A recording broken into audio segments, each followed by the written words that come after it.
I was really excited when I got here and saw all the caution signs and the danger signs and the tape and the barricades and the confusion in the lobby, and I didn't know where to go, and I was totally lost, and I was like, how did we co-create this? You're very kind. I went down this long road to get out here, and I was like, ooh, we're going to go to a nice place in Sedona, and I was like, so excited about it. But then I thought, okay, well, this is something coming from inside, right? All this stuff is just a reflection of what's going on. And I thought about... It's an opportunity to acknowledge that all conditions don't have to be perfect in order to have what you call a perfect experience. Right. It's an opportunity to allow things that you can't control not to ruin your day. It's an opportunity to accept that, yes, you are rendezvousing. And yes, where you rendezvous and what you rendezvous with is a reflection of what's going on vibrationally. But really, isn't it something that you dominantly want to understand? Do you really want or need to control all of the circumstances around you in order to feel good, you see? What I want is to be able to know that it's all the right thing at the right time. Well, it always is. When Esther saw it, her first response, we can't speak out loud to you.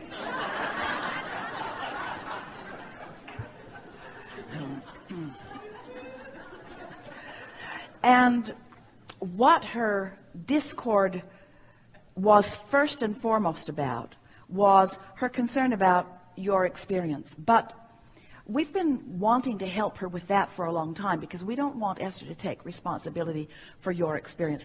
She wants to provide the best environment that she can.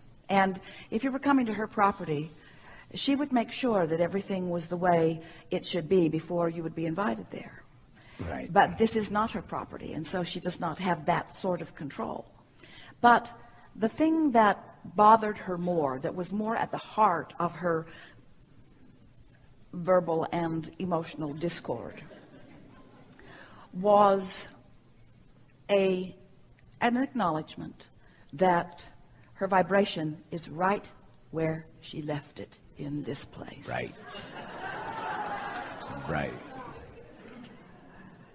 Because she really didn't do any vibrational work about it. She did verbal work, make sure we don't end up down in that room. She did verbal work, reading the contract, acknowledging in other words, she did the work that so many of you do, but it is always the vibrational work, you see. So what's the benefit of this? In other words, no one's having an unpleasant experience and no one will. In other words, it's not like that. It's not extreme. There's nothing unpleasant. It's just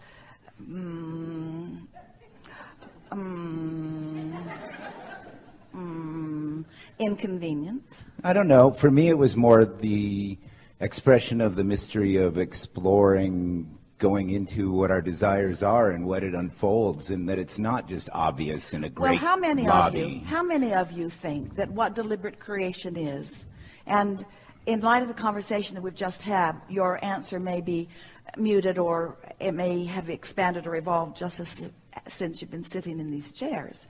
But how many of you would say that you have predominantly been believing that the goal of deliberate creation is to eventually bring all conditions into perfection?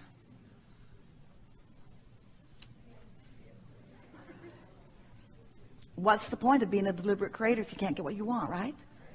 And so, but how do you feel about living in an environment of variety? So, choices. So if you're at a buffet and there are choices, do you need all of the choices that you're not making to be removed from your experience by someone else? Or do you remove them from your experience by not putting them on your plate? So how do you remove unwanted from your experience? By not putting it on your plate, by not focusing upon it, by making the best of things, by not beating the drum of unwanted, by not taking something you know you don't like and putting it on your plate and then putting it in your mouth and complaining about it.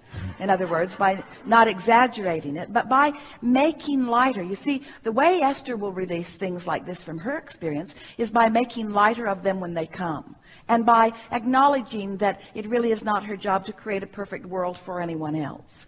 But there's a fine line, isn't there? In other words, we understand the dilemma that you and Esther are feeling about this. In other words, I'm either a deliberate creator, I'm either able to create deliberately or not. So if Esther looks down her list of her life and her environments and the way her world is unfolding, she acknowledges that she is a very good deliberate creator. And in a situation like this, where the hotel lobby is under construction and the entry to the meeting room is a little bit of a winding pathway through some alleys, that, in other words, the predominant desire that is being born out of this for Esther is not so much controlling environments as it is feeling all right, being able to better control her her emotional response. Because you see, you're all explorers, you are adventurers. Esther remembers nothing more fun ever than getting on one of those pink Jeeps and being driven down paths that are not trails and trails that are not roads, up the sides of rocks in the most ridiculous combinations of things. In other words, you don't want to take your seatbelt off if you're going to take that pink Jeep tour. It was scary and so fun. Yeah. In other words, the adventure of it was amazing. Going to places that she didn't expect to be. Crawling up rocks in a Jeep contraption. In other words, it was exhilarating, but was not without contrast, you see. And so what we're really saying to all of you is that you get to decide how much variety you are willing to explore in order to create the vortex that you want, and then how much you are willing to tune to what you've put there. We've noticed about all of you that you would rather experience negative emotion than no emotion, because there is at least momentum in negative emotion. You would rather experience negative emotion than boredom, for sure, you see. And what we want you to understand is that you can have it all, but you have to make peace with the contrast. You have to not. This is what we want to say to you, and our friend helped us say it better than we've ever said it before. Nothing has gone wrong, no matter where you're standing. Nothing has gone wrong. Nothing has gone wrong. And when you stop trying to make something have gone wrong, which means you got to place the blame on that one or this one, and in either case, that just separates you from who you are. So if you could embrace today the very clear understanding that we hold, and it's a notion for many of you, if you could clearly embrace, completely embrace that nothing has gone wrong, but here you stand in better capability of finding clarity than you ever have before. Now you're going to be having adventure rather than discomfort everywhere you are. Well, what I cherish about your teachings and your work is the support that you give to personal desires, and you've given me a lot of confidence to go after, dreams that I have in life, no matter how crazy they are, and they're leading me down some windy roads that I don't know the answers to them. And you were saying earlier, you ask the question, you get the answer, you ask the question, get the answer. The winding road is where the fun is. It really is. The winding road is where the adventure is. Yeah. The winding road is where you pick up more clarity along the way. The winding road assures your eternalness. So, quite appropriate. It was quite a winding road into this room, wasn't it? Yeah, very much. Yeah, and yet it's kind of like what I'm going through in life right now too, and trying. It's a metaphor for all of you. And seeing that who I am when I get to what I want, I better like that person, right? Who's going to become. But here's the thing: we love you so much. You're never going to get to where you think you're going. but you're going to be with you all the way along. And so that's why we say start liking that person right now. So Nothing's gone wrong. You didn't make a mistake bringing your family over. where do these desires come from? They are manifestations that come from let's find new words for this. Where do the ideas come? Yeah. They are the manifestation that comes on the wings of your alignment. Comes on the wings of my alignment. And so when I'm in alignment, that's when I'm knowing what my next step is. Yeah, and in then when you physical. get practical, you kill your dream. How- Because when you demand to know all of the details and all of the conditions that will eventually be filled in, then it's a little bit like the fun of putting a puzzle together.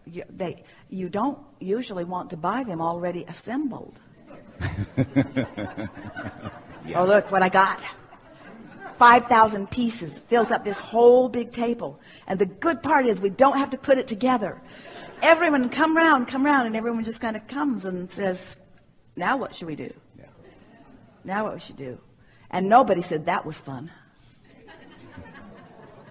Thank you so much for your work. Yeah. I really appreciate it. Yeah. We want to say to you something really significant. When you were thanking us for supporting you in your dreams, Yeah.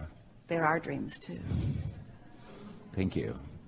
You see, we're really all in this together. Yeah. And so when an idea occurs to you, we're in on it too. Mm-hmm.